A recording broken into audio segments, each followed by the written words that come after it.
Welcome back to Project 613.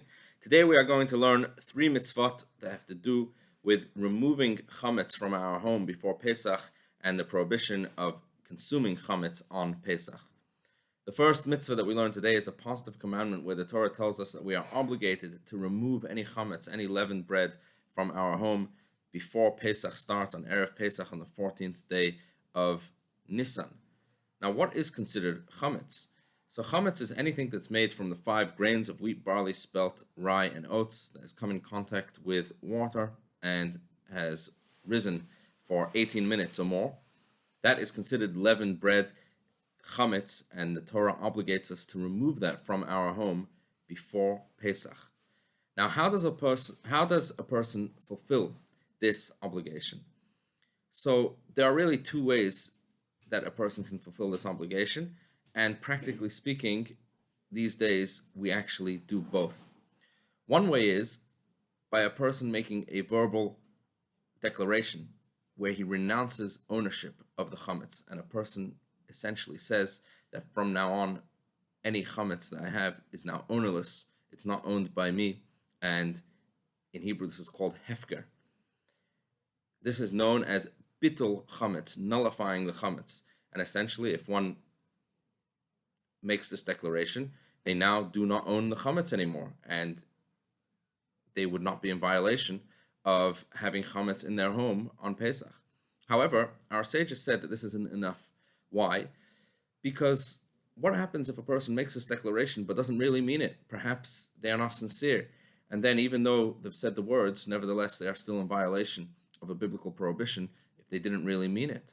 Or even if someone does really mean it, but perhaps a person will mistakenly consume some of the chametz that's in their house, even though they've declared it ownerless and they've renounced any ownership of it. Nevertheless, if they see it in front of them, since they are used to consuming it all year round, they may also end up consuming it on Pesach as well. And therefore, our sages said that in order to fulfill this obligation, one should actually physically remove the chametz and destroy it from our home before Pesach. And this is known as biur chametz.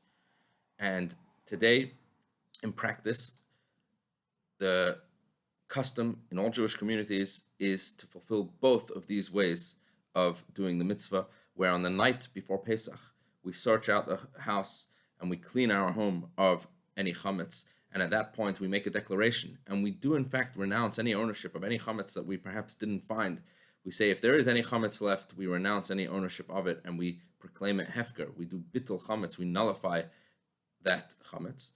But then the next day, we actually make a fire and we burn any remaining chametz that was left over in order that no chametz should be left in our home. There is another mechanism to avoid violating this mitzvah, and that has to do with the sale of chametz. We will talk about that tomorrow. The next mitzvah that we are going to learn today is the biblical prohibition. We are forbidden from consuming chametz over the holiday of Pesach.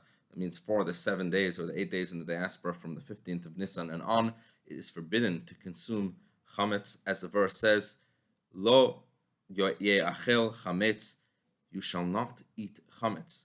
And the third and final mitzvah that we are going to learn today is that not only are we forbidden from consuming chametz on Pesach, but even any dish that has even a mixture of chametz, we are also forbidden from consuming on Pesach, as the verse says, Kol machmetzet lo tochelu.